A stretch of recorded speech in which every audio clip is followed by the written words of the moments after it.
Bismillahirrahmanirrahim. Assalamu alaikum all my dear friends and English literature aspirants. This is your host Samia Omar and you're watching MA English Part 1 and 2 notes. Today I'm going to share another very important question of the drama The Sea, written by Edward Bond. I'm going to discuss the main theme of the drama, individual versus society.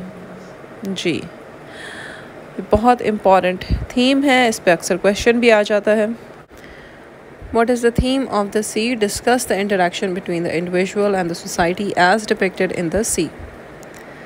Ji, one of the most important theme है इस ड्रामे का और ये Edward bond ने लिखा है. Edward Bond, born 18 July 1934, is an English playwright, theatre director, poet, theorist and screenwriter. English playwright था, थिएटर डायरेक्टर था, शायर था, थेरिस्ट था और स्क्रीन राइटर था. He is the author of some 50 plays. इसने 50 प्लेज लिखे थे. Bond is broadly considered one among the major living dramatist. ये अभी भी जिंदा है, but he has always been and remains highly controversial because of the violence shown in his plays. लेकिन इसकी हमेशा कॉन्ट्रोवर्शियल हैसियत रही है क्योंकि इसके प्लेज में वायलेंस दिखाई जाती थी. Bond also made some important contributions to the cinema. Interaction between the individual and the society is the general theme of Bond's plays. Bond के ज़्यादातर जो plays हैं उनका general theme interaction दिखाया गया है individual और society के दरमियान. The Sea highlights the ability of human beings to survive the worst. जो ड्रामा है सी, उसमें हाईलाइट किया गया है ह्यूमन बींग्स की कैपेसिटी को, उनकी एबिलिटी को कि वो मुश्किल से मुश्किल हालात का सामना करते हैं और सरवाइव करते हैं. Holding on to their optimism in spite of the lunacy and injustice of the world.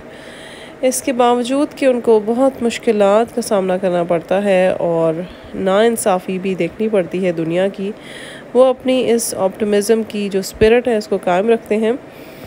And injustice of the world they live in. Speaking on the subject, Bond said, इस सब्जेक्ट पे बात करते हुए bond ने ये कहा, I wanted very much in The Sea to look at the same sort of problems, but this time the emphasis on the strength of the people, on their ability to change their society. तो कहा मैं ये चाहता था कि The Sea में इसी तरह के प्रॉब्लम्स दिखाए जाएं, लेकिन इस दफ़ा जो ज़्यादा ज़ोर दिया गया है वो लोगों की ताकत पे दिया गया है, उनकी एबिलिटी पे दिया गया है कि वो किस तरह से सोसाइटी को चेंज करते हैं. So I wanted to make the people laugh and experience human strength. Bond कहता है कि मैं चाहता था कि लोगों को हंसाऊं और एक्सपीरियंस करूं ह्यूमन स्ट्रेंथ को. This does not mean that bond encourages complacent और एडवोकेट्स द स्टेटस क्यू. इसका ये मतलब नहीं कि वो मुतमईन हो गया है या एडवोकेट कर रहा है स्टेटस क्यू, यानी वही चलते हुए अफेयर्स को. By underlining the people's ability to change the society he makes it clear that a change for the better is possible as well as desirable. वो लोगों की एबिलिटी को अंडरलाइन करते हुए कहता है कि ये वाज़े है कि चेंज मुमकिन है बेटरमेंट के लिए और ये डिज़ायरेबल भी है. The story originates in the tightly net society of a small town. एक छोटे से टाउन में ये स्टोरी ओरिजिनेट होती है, कहानी का आगाज़ होता है एक छोटे से टाउनशिप से on the east coast of England. This town is in more than one way similar to Salem in Arthur Miller's play the Crucible. जिस तरह आर्थर मिलर के प्ले क्रूसिबल में सैलम था, उसी तरह ये टाउन भी है. The protagonist Willy Carson seems to be a civilised version of Miller's John Proctor in some ways. Willy Carson थोड़ा सिविलाइज्ड वर्जन कह सकते हैं जॉन प्रॉक्टर की, जो कि अगर आपने क्रूसिबल प्ले पढ़ा है पार्ट 1 में तो डेफिनेटली आपको जॉन प्रॉक्टर का पता होगा, जो कि प्रोटैगनिस्ट था क्रूसिबल का.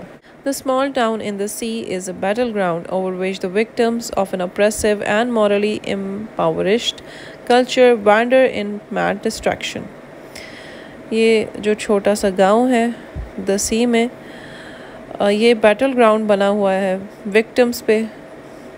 ऑप्रेसिव और मॉरली एम्पावरिश्ड का मतलब ये है कि वो ना सिर्फ ऑप्रेसिव हैं, हकमाना हैं, बल्कि मॉरली भी पुअर हैं, वो कल्चर ऐसा फैलाया जा रहा है जो कि वैंडर कर रहा हो एक मैड डिस्ट्रैक्शन में, यानी वो एक इंसेन डायरेक्शन में मूव कर रहा हो। Hatch and events represent the distraction. Hatch और इवेंट्स जो हैं वो इस डिस्ट्रैक्शन को रिप्रेजेंट करते हैं, each in his own way, यानी पागलपन की डिस्ट्रैक्शन को। Hat's superstitious fears of iconoclastic lifestyle. Hat जो है वो उसकी बड़ी सुपरस्टिशियस नेचर है, उसको फियर्स हैं कि बाहर की मखलूक आके उनको तबाह कर देगी और सब कुछ उनके जो गांव में है वो लूट मार करके ले जाएगी। But Evans has a philosophy of his own which seems quite plausible. लेकिन इवांस की एक अपनी ज़िंदगी की फ़िलासफ़ी है जो काफ़ी हद तक बेहतर नज़र आती है। Whereas hat seems to be a sort of blackmailer.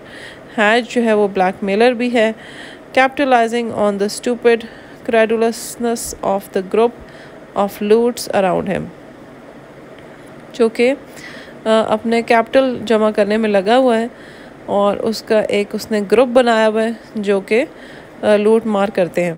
The central figure Willy Carson is not a hero. जो सेंट्रल फिगर है विली कार्सन का वो हीरो नहीं है। He arrives in the town amid a deadly storm in the sea which has overturned his boat. वो इस town में दाखिल हुआ था जब समंदर में बहुत बड़ा तूफ़ान आया हुआ था, बहुत डेंजरस तूफ़ान जिसने उसकी कश्ती को उल्टा दिया था। And drowned his companion Colin, और उसका जो कंपेनियन था कॉलिन, उसका दोस्त था, वो ड्राउन हो गया था इस तूफ़ान में। A young man from the town, जिसका ताल्लुक़ इसी छोटे से कस्बे से था। He survives the storm on the sea only to find himself on a social quagmire of the worst type. ये ज़िंदा बच जाता है इस तूफ़ान से, लेकिन वो अपने आप को एक सोशल लड़ाई में पाता है जो कि बहुत ही बदतरीन किस्म की होती है। He has some dangerously close to being overwhelmed by cynicism. वो बहुत खौफनाक तरीके से करीब आता है सिनिसिज्म के, यानी हेट्रेड के, एंड डिस्पेयर, डिसअपॉइंटमेंट के। But he manages to survive, लेकिन फिर भी वो मैनेज कर लेता है कि वो सर्वाइव करे। Bond through his character gives expression to his belief that society can be changed. इस कैरेक्टर के ज़रिए बॉन्ड ने एक्सप्रेशन दिया है इस बिलीफ को कि सोसाइटी को बदला जा सकता है। Carson questions the values of the people around him. Moral values को जज करता है जो भी लोग होते हैं उसके इर्द गिर्द। ही रिजेक्ट्स दोज वैल्यूज़, वो उन वैल्यूज़ को रिजेक्ट कर देता है। At the end of the play we see him moving out of this irrational society. Play के आखिर में हम यही देखते हैं कि कार्सन इस टाउन को छोड़ के निकल जाता है जो इरैशनल है, यानी ना समझदार सोसाइटी है, in which other characters except Rose are living as if they are surrendered to fate. यानी लोग वहाँ पे ऐसी ज़िंदगी गुजारे हैं जैसे उन्होंने अपने आप को किस्मत के हवाले कर दिया हो और उनकी अपनी कोई समझ बूझ ना हो। Their action suggests a rejection of the present, but it also implies the chances of the better future. उनका ये जो एक्शन है ये सजेस्ट करता है कि वो प्रेजेंट को रिजेक्ट करते हैं, लेकिन ये बात भी कही जा सकती है कि एक बेटर फ्यूचर के चांसेस हैं। In the sea, Bond exposes the English form of repression. ये जो ड्रामा सी है इसमें बॉन्ड ने एक्सपोज किया है रिप्रेशन की इंग्लिश फॉर्म को, the operations and influence of a rigid class structure. कि क्या ऑपरेशंस होते हैं और रिजिड क्लास का क्या इन्फ्लुएंस होता है एक सोसाइटी के ऊपर। It makes a strong thread of social satire. बहुत ही स्ट्रॉन्ग थ्रेड है, यानी स्ट्रॉन्गली कंडेम किया हुआ है सोशल स्ट्रक्चर को, रिजिड क्लास की, और यहाँ पे उस पर सटायर किया गया हुआ है। That runs throughout the play. यहाँ पे हमें स्ट्रॉन्गली फील होगा कि throughout the play satire की डिवाइस यूज़ की है बॉन्ड ने to satirise the rigidness of the upper class. Mrs. Rafe, the village dictator, claiming her superiority because of her upper middle class background. उनका upper middle class background था, इसलिए वो बहुत dictator type थी. पूरे विलेज पे उनका एक रूल था. And her genteel middle class entourage of ladies are ridiculous in their put on manners. और वो जो मिडिल क्लास औरतें थी या कह सकते हैं ग्रुप ऑफ वेमेन था, वो बहुत ही रिडिकुलस किस्म का था और उनके मैनर्स बहुत अजीब व गरीब किस्म के थे जिन पे ये डिक्टेशन करती थी. Because they are stupidly unaware of the hollowness of their values, क्योंकि उनको अपनी मॉरल वैल्यूज़ पता ही नहीं थी और वो अनअवेयर थी. But comic satire is only one aspect of the play, not the chief interest of the writer. Writer का चीफ इंटरेस्ट कॉमिक सटायर नहीं था. This is just one aspect of the play, right? He aims at showing the effects of a rigidly sanctionalized society on its victims. कि क्या effects होते हैं एक rigid society के अपने victims के ऊपर. ठीक है, यानी किस तरह से एक rigidity role play करती है society के ऊपर. Mrs. Rafe's behavior is a sort of mental and emotional violence on the people. Mrs. Rafe जो हैं उनका जो behavior था लोगों के साथ वो emotional violence की सूरत में था. यानी वो लोगों को mentally और emotionally बुरे तरीके से treat करती थी on the people within the range of her influence. जहाँ तक उनके influence की range थी वहाँ तक. Her niece Rose rightly remarks. उनकी जो भांजी थी रोज़ वो उनके बारे में रिमार्क करती है. The towns full of her victims, कि पूरा जो टाउन है वो भरा हुआ है इनके विक्टम से. यानी ये हर एक को बस मेंटली इमोशनली तकलीफ़ देती रहती है. इनका बिहेवियर जो है वो बहुत वायलेंट किस्म का लोगों के साथ. Willy the central figure and Evens the bohemian manage to wriggle out of Mrs Rafi's influence. Willy जो है वो सेंट्रल फिगर है और इवांस जो कि सी शोर पे रहता है एक हट में, वो मैनेज कर लेता है किसी तरह मिसेस राफे के इन्फ्लुएंस से. ये दोनों बच निकलते हैं. ठीक है, ये मतलब उनके अंडर इन्फ्लुएंस नहीं होते. They refuse to be among her victims. Willy also manages to pull her niece Rose out of it.